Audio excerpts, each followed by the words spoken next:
Sejam todos bem-vindos a mais um episódio pelo canal da Bucocast. Estamos no 17º COPAC em Campinas, São Paulo, congresso organizado pelo Colégio Brasileiro de Cirurgia e Traumatologia Bucomaxilofacial. No estande da Traumec, ao meu lado, o professor doutor Gabriel Pastore. Professor, bem, Ismael. Um prazer imenso recebê-lo aqui no canal da Bucocast. Tivemos a oportunidade de fazer uma entrevista bem rápida, se não me engano, em Goiânia. E agora estamos juntos aqui, seja bem-vindo. Eu queria que o senhor falasse da importância do COPAC acontecendo aqui em Campinas. Acredito eu que você deva ter pelo menos uns 10 COPAC que você já tenha participado ou mais. Seja bem-vindo, professor. Eu não sei quantos, precisaria fazer a conta mesmo, mas o primeiro COPAC que eu fui, ou foi em Santos, ou foi no Guarujá, na década de 90. Então, faz tempo, 90 e poucos até, 90 e metade de 90, assim. O evento muito importante, né? São Paulo é indiscutivelmente uma região muito importante para o nosso país. O capítulo 8, ele tem uma representatividade em número de membros para o colégio muito significativa. São Paulo é uma força econômica indiscutível, né? Então a gente consegue reunir em São Paulo grandes cirurgiões, consegue reunir os bons expositores, consegue reunir professores internacionais, porque o hub aéreo é mais fácil. Então o COPAC sempre teve muita força, né? Eu acho que depois do COBRAC, o COPAC é um evento muito, muito importante. Apesar que, na minha opinião, Ismael, eu acho que os eventos regionais, de uma forma geral, deviam ser super bem valorizados, porque o Sul-Buco, por exemplo, é um congresso muito importante, eu estive lá uns anos atrás. Sobrabuco. O ENEC é um evento sensacional, os eventos na região centro-oeste são importantes também. Então, eu acho que os eventos regionais eles são importantes porque eles têm um valor para os jovens cirurgiões que não precisam se deslocar para tão longe. As primeiras aulas que eu dei na vida como especialista ou como residente foram no COPAC. Então, o caminho para que você se acostume com grandes plateias, que você dê os primeiros passos como speaker, né, como palestrante. Eu acho que o colégio cria essa oportunidade para os jovens cirurgiões e os eventos regionais são muito, muito importantes. Então, o COPAC é um evento que está no coração de todos os membros e é realmente um evento muito significativo. Eu acompanhei algumas palestras suas em alguns congressos e confesso que vi vários debates, né? Eu, como jornalista, enfim, não faço parte da especialidade, mas hoje, como host, né, entrevistando, eu gostaria de fazer algumas perguntas que eu acho que é pertinente, até pelas entrevistas que eu tenho feito lá no nosso canal da Bucocast. Você é uma sumidade em artroscopia de ATM, uma das principais referências que nós temos no Brasil e no exterior. Eu queria que você falasse um pouquinho sobre a realidade da artroscopia hoje no Brasil, já que é um procedimento que a procura, no meu ponto de vista, não sei se você vai poder falar melhor sobre isso, é maior do que cirurgia ortognática, né? Muito mais. E o que a gente tem notado é o número de reop. Eu queria perguntar para você qual é o número que você tem reintervido no seu consultório, na sua clínica particular, de outros colegas que já fez algumas abordagens, mais de uma. Como que você enxerga isso, professor?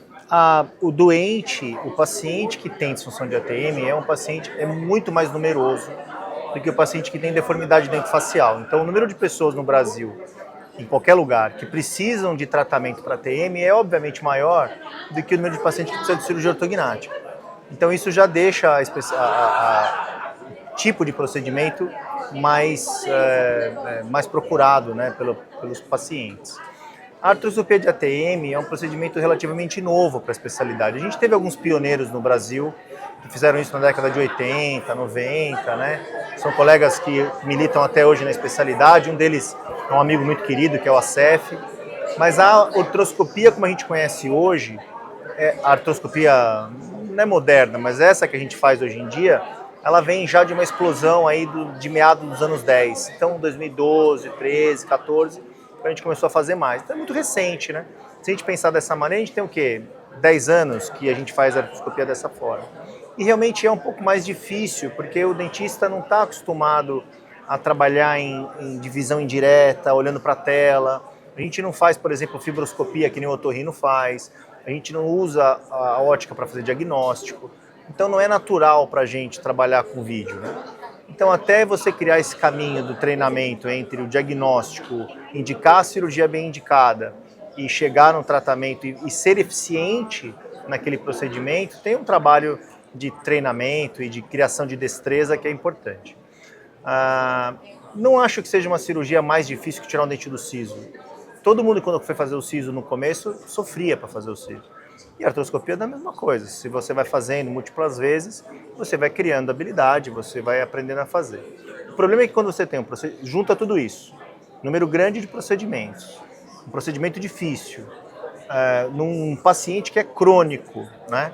Então, será que todo mundo que faz artroscopia cuida do paciente do diagnóstico até o pós-operatório? Porque é muito provável que o colega que faz ATM, cirurgia de ATM, seja ela aberta, seja ela por vídeo, não tenha um fluxo de tratamento do paciente de ATM que cuida desde o diagnóstico, placas oclusais, fisioterapia, se necessário ele opera, e será que depois que ele opera ele faz uma fisioterapia reabilitadora, ele consegue reabilitar aquele paciente como se fosse uma cirurgia de joelho, né?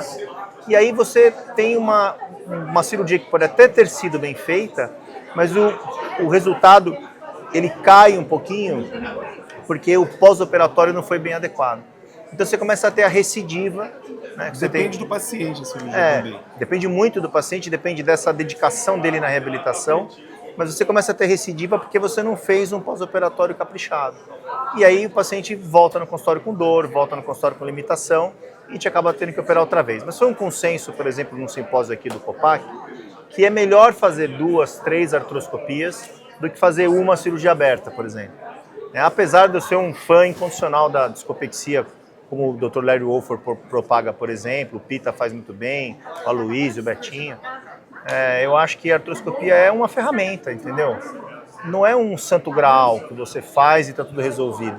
Os pacientes, sei lá, 90%, 85% dos pacientes não precisa de nenhuma cirurgia. Aqueles pacientes que não melhoraram com tratamento conservador, a artroscopia é uma ferramenta que pode ir de encontro à necessidade dele. E aí, provavelmente, ele vai ter benefícios. Mas eu acho que com o tempo vai passando, os residentes começarem a fazer artroscopia, você começar a fazer artroscopia mais jovem, né? Aí você vai ter com 25 anos, 20 anos de formado, você vai ter 10 de artroscopia nas costas. Então a sua habilidade vai ser muito maior. Mas o Brasil já é hoje, indiscutivelmente, provavelmente o país do mundo, com um número maior de colegas que faz bem artroscopia. Existe um número um número muito bom de cirurgiões brasileiros que faz artroscopia muito bem. Isso é muito legal, acho que o paciente está ganhando.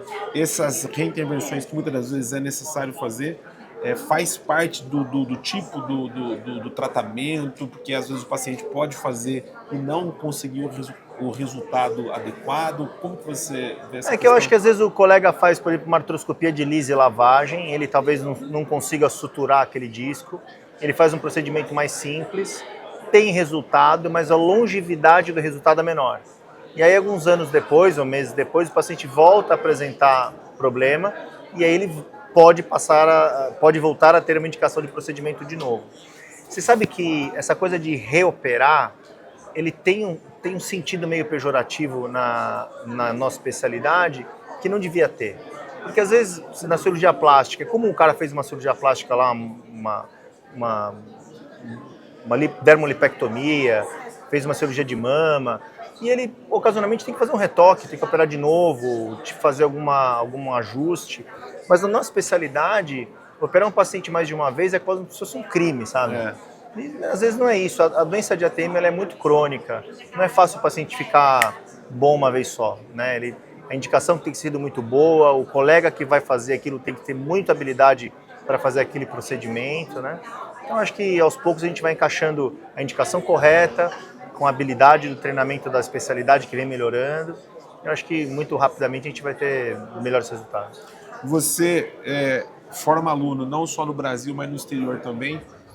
Como que você enxerga a comparação da nossa habilidade, o que nós temos de tecnologia, material, kits, comparado com a Europa, Estados Unidos? Eu queria que você falasse sobre isso também. Eu tenho o privilégio de trabalhar no Brasil e fora do Brasil. A gente tem muita habilidade. O brasileiro é muito habilidoso. A gente consegue fazer procedimentos com muito menos tempo de treinamento. provavelmente com o mesmo resultado, com a mesma performance que eles fazem. A gente é muito pouco tecnologia dependente, né? O brasileiro realmente consegue tirar a diferença. Só que chega alguns momentos que a tecnologia faz falta para que o resultado apareça. Então, os materiais customizados, placas de parafuso customizados, ortognática customizada, sequela de trauma com customização, são coisas que são realidades fora do Brasil hoje. Os tempos cirúrgicos são muito menores, as cirurgias são muito eficientes. Claro que não é que demanda menos habilidade do cirurgião, mas facilita muito a vida deles, entendeu? Não é um demérito para o cara usar a tecnologia. É um caminho sem volta. Ninguém vai usar menos tecnologia no futuro. Mas, infelizmente, isso é uma coisa que eu digo com muita dor no coração, a gente é um pouco apartado dessa possibilidade. A gente tem tecnologia, a gente tem material de qualidade feito aqui, a gente tem a capacidade de fazer tudo customizado, mas o sistema de saúde nosso, da saúde suplementar, o custo da cirurgia no Brasil, isso acaba impedindo a gente de fazer as coisas nesse nível de eficiência, né, ou de performance. Acho que é uma questão de ajuste de mercado, entendeu? O que me dói um pouco é que a gente vai ficar 10, 15 anos atrasados em relação aos outros países. Então, quando eu vou formar, eu tenho a oportunidade de operar fora, eu participo de cirurgias, eu vejo procedimentos, eu vejo situações e que me deixa com um pouco de ciúme, né? Porque eu vejo que há qualidades de resultados tão bacanas e a tecnologia foi fundamental. Então, talvez num futuro a curto prazo a gente consiga equilibrar essa questão de custo com a qualidade ótima que nós já temos de tecnologia e de produtos, com a super habilidade dos nossos cirurgiões e a gente volte para a briga aí na formação. Porque você vai imaginar um evento que eu vou fora do país, por exemplo, na Suíça, e aí você tem lá cirurgiões do mundo inteiro, na Holanda, e aí a discussão de casos clínicos, as soluções são sempre voltadas para soluções de tecnologia, soluções de customização, e o que eu tenho para apresentar são soluções de 10 anos atrás. Então a gente fica realmente um pouco apartado dessa mudança aí que está acontecendo no cenário mundial. Mas, que fazer o quê, né? Para liberar você, professor, eu quero fazer uma última pergunta. Quando eu participo de algum simpósio de artroscopia de ATM e existe discussões, eu tenho uma sensação que as discussões, quando eu assisto, parece que nunca chega num ponto final, cara. Eu vejo discussão e o negócio termina e parece que tem mais coisas. E eu queria que você falasse se você tem a sua própria técnica, né, de artroscopia de ATM. Existe um final, ó, é assim que funciona em ponto final, aí parece que vem um depois, né, eu não sou da área, mas o disco não sei o que, ancora aqui. Me fale um pouquinho se é assim mesmo, isso continua. A ATM é uma subespecialidade, não é uma área de atuação do cirurgião bucomaxilofacial que está em constante desenvolvimento e se desenvolveu muito nos últimos 10 anos. Se a gente avaliar o impacto que a artroscopia teve na ATM, ela democratizou o acesso às soluções, ela trouxe um procedimento minimamente invasivo para a ATM.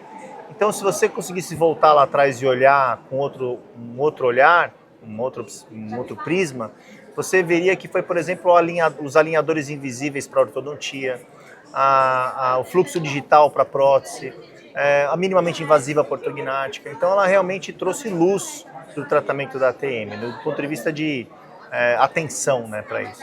E aí isso acaba gerando desenvolvimento de técnica, de performance, de protocolos, né? Mas a ATM, no aspecto cirúrgico, ela é muito jovem.